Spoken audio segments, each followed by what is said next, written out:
The labor market is where workers and employers interact. Workers supply their labor in exchange for wages. Employers demand labor to produce goods and services. Think of it like any other market, but instead of buying and selling apples or shoes, we are dealing with jobs and wages. A perfectly competitive labor market is a theoretical concept. It describes a situation where no single entity has the power to influence wages or employment levels.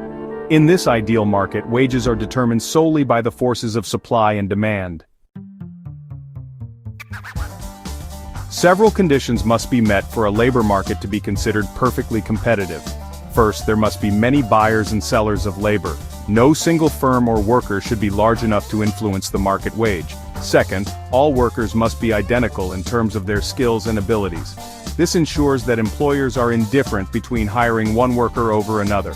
Third, there must be perfect information. Both workers and employers must have complete knowledge of wages and job opportunities available in the market. Fourth, there are no barriers to entry or exit. Workers can freely enter and leave the labor market based on their preferences and opportunities. Lastly, there is no government intervention, influencing employers or workers. Real-world examples, getting close to the ideal. While perfectly competitive labor markets are rare in the real world, some markets come close. Consider the market for fast food workers. There are many fast food restaurants, each needing workers. The skills required for these jobs are relatively standardized. Information about wages and job openings is readily available online. Thus, while not perfectly competitive, the fast food industry exhibits some characteristics of this market structure.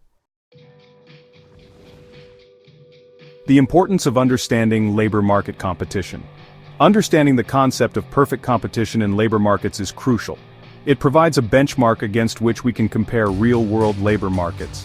This helps us to identify sources of market power and their impact on wages and employment. By studying these concepts, we can develop policies to promote fairer and more efficient labor markets.